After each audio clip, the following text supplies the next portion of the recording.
Hey guys, sorry. Welcome back to my channel. I am so sorry if I am whispering. It's been a while since I filmed in my car, but I have not had time.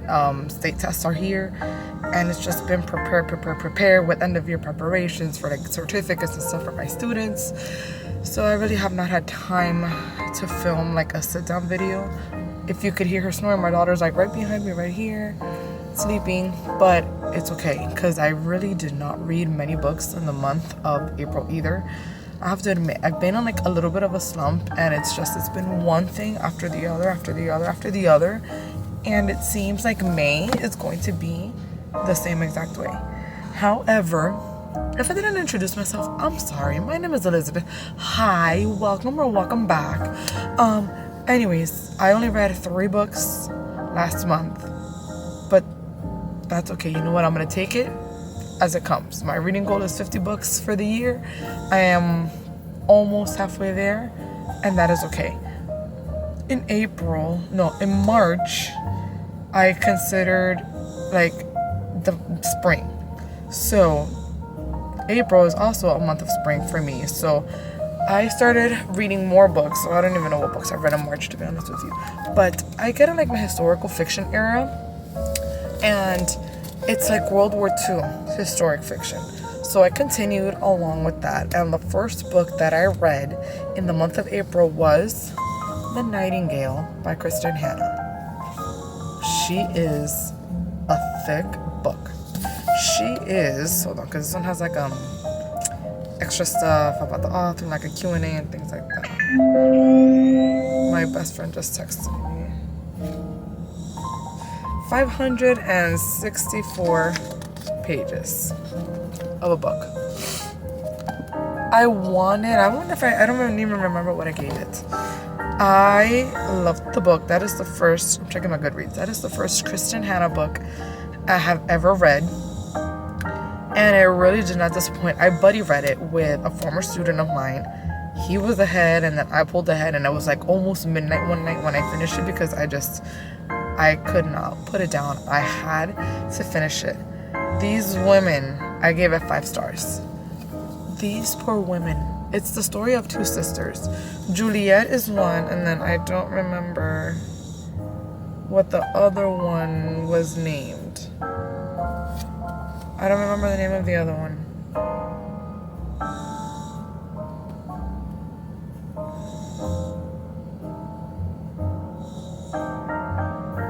I don't remember. Oh, Vianne. There we go. I found it. Vianne. Okay. So, Vianne and Juliet. There you go. Sorry, brain fart. Just everything. They have quite a big age gap. I think their mother passed away, and their dad had no idea how to deal with that grief. Hold on, now an ad from my Spotify is gonna come on. Anyways, so he had no idea how to deal with the grief that he was feeling from the loss of the mom. So he kind of like abandoned the girls to a lady that kind of raised them. And Vianne was so much older than her younger sister that she continued on. I think they were like 10 years, or they are 10 years apart or something. So of course, Vianne, she gets a boyfriend, she gets married and all these things, and then Juliet feels left behind. So she's always been like the rebellious child, kicked out of all the schools that she goes to and everything. So World War II starts. We're in France. We're in France. And France is getting occupied by the German. She has a soldier living in her house. Her husband is a POW. And it's just the things that Vianne and Juliet go through. There were moments that I was like, what would I do if I was in that situation? So Vianne is a teacher. And when the Nazis are there, she has to give a name of all the other teachers that are Jewish, that are, the religions of all the teachers, Jewish, Catholic, Christian, whatever. And I don't know if I would be able to do that. I mean, she had no idea what was going on. And this whole time, Juliet went to live with her. And Juliet is telling her, something is going on. Don't get too comfortable. Don't think that the soldier that's living in your house is your friend and blah, blah, blah. But it's just like, I don't know if I would be able to do it. Her best friend was Jewish, or is Jewish, Rachel. Vianne's best friend, Rachel, is Jewish. She's also a neighbor. Their 2 daughters are the same age. So they're like the daughters grew up together. I don't know how many times I cried in this book. I put myself in their position. More in Vianne because Vianne is a mom. Juliet is not. But I put myself in that situation. It's like the things that these women endured. Some things that happened, I was just like, that is beautifully written, but at the same time, it is heart-wrenching. Yes, these exact characters didn't exist, but you know that the events that happened in the book really did happen. So anyways, Juliet feels that she could help the rebels in a way. So what does she do? She starts smuggling out airmen from like the Allies to save them, to send them back to their home country or whatever. And it's just, and then you get 2 timelines. You get the then timeline and then you get the today timeline. I was not expecting the today timeline. It's just, I highly, highly recommend this. That's soon to be a motion picture. Don't know when, don't know who's starring in it, but I really cannot wait to see what they do, because the book really did not disappoint. I'm telling you, it was like midnight when I finished it. I was crying so bad. My eyes were puffy that my best friend, she's also a co-worker of mine, she asked me why I was crying. I couldn't breathe that night. I had to pace around my room and like sit up in bed until I can breathe. That way I would be able to fall asleep better. Excellent book. It really did not disappoint, so it does make me want to read more Kristen Hanna. Also, I did take off the sticker, but I thrifted this for $1.99. And if you look at the book, it's almost in like perfect condition. So, perfect find. The other one that I read was also World War II related, and it's also a reread. I borrowed it from the library because I don't know where my copy is, but it is a reread. I have read it before. I read it at first when the movie came out, and the movie came out years ago. I don't even remember when it came out, and that is The Book Thief.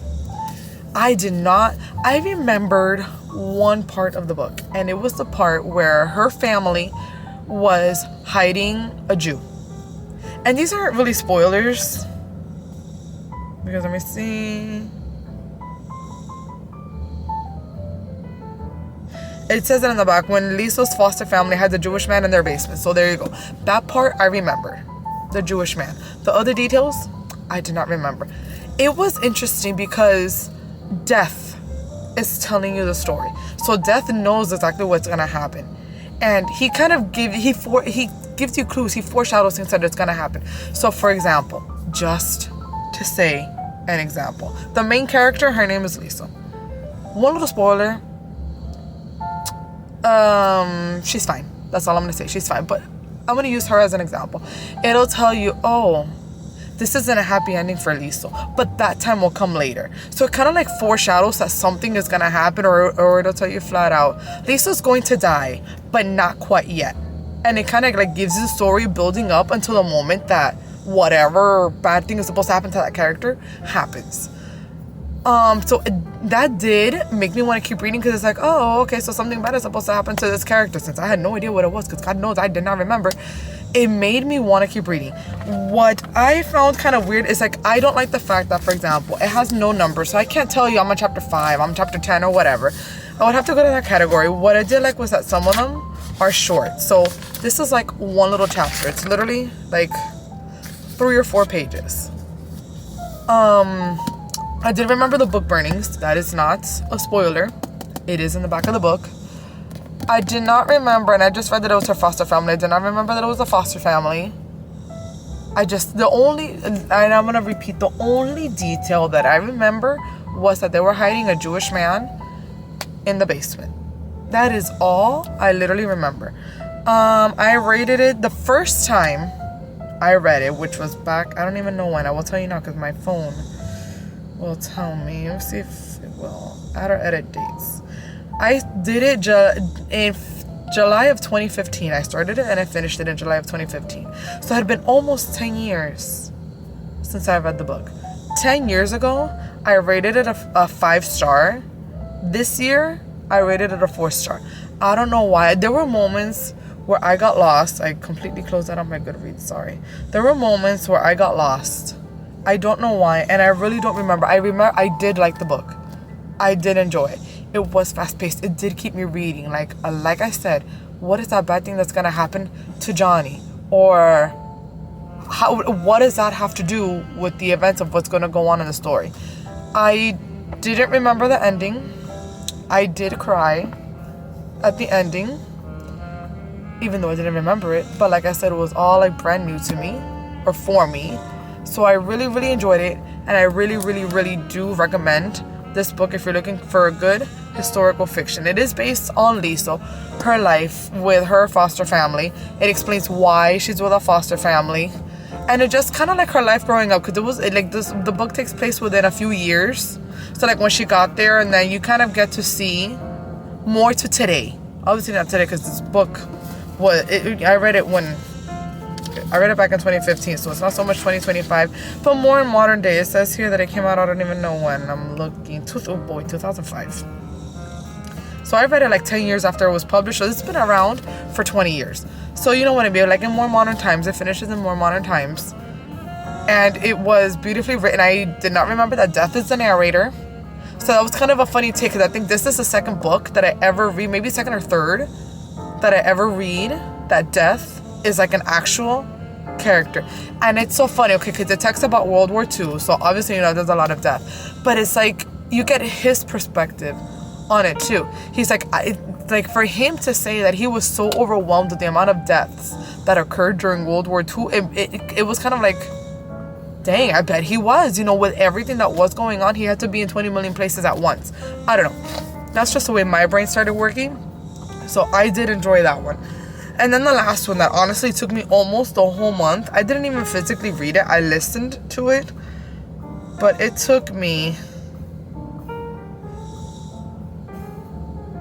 I know that I read this on the very last day. It literally took me, the last day. I started listening to it April 2nd.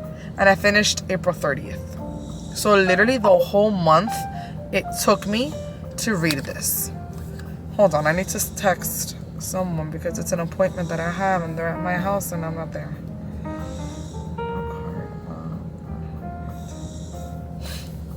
Anyways, and that was still got some sticky residue. What the River Knows by Isabel Ibanez. I ended up giving it a 4-star. I'm not gonna lie, it was an audiobook. I was not in the mood to read it. It looks, I don't know, it feels thicker than what it is. But it's about a girl, Ines Oliveira. She's from Argentina. And her parents are like archaeologists or whatever. So they go to Egypt and then she gets a letter saying that her parents died. So she heads out there to see how and why, but then she's always been like fascinated with the history of Egypt and everything. But there were so many twists and turns that I did not expect.